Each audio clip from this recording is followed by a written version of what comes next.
வேலையில் போகக்கூடாது. குழந்தை அது மாற்றுத்திறனாளின்னு கன்ஃபார்ம் பண்ணிட்டாங்க. இப்போ அந்த குழந்தை எப்பவும் மனசு குளிர்ச்சியாகவே இருக்கணும். அவன் மனசு நொந்து போகக்கூடாது. நான் நான் எந்த கஷ்டமாக இருந்தாலும் நான் ஏற்றுப்பேன் மேம். பிச்சை எடுத்து கூட என் குழந்தைய பார்ப்பேங்க மேம் நான். அது மாதிரி நிலைமையில் இருக்கேங்க மேம் நான். என் குழந்தைய தான் மேம் நான் நினைக்கிறேன்.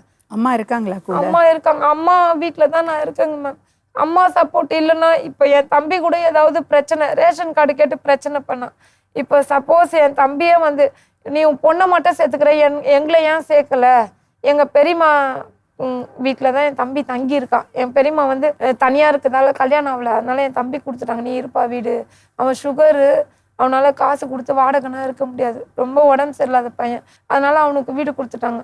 இப்போ சப்போஸ் அந்த பொண்ணு கூட என்னை கேட்கல, என் தம்பி பொண்டாட்டி, நீங்கள் உங்கள் மாமியார் வீட்டுக்கு போலியான்னு. அதை கேட்குற மாதிரி நான் வச்சுக்கல. நான் சம்பாதிக்கிறேன், எங்கள் வீட்டை மளிகை சாமான்லேருந்து எல்லாமே வாங்கி போட்டுருவேன். என் பையன் மீன் எது கேட்டாலும் மீன் மார்க்கெட்டில் ஃப்ரெஷ்ஷாக வாங்கி வந்து கொடுத்துடுவேன்.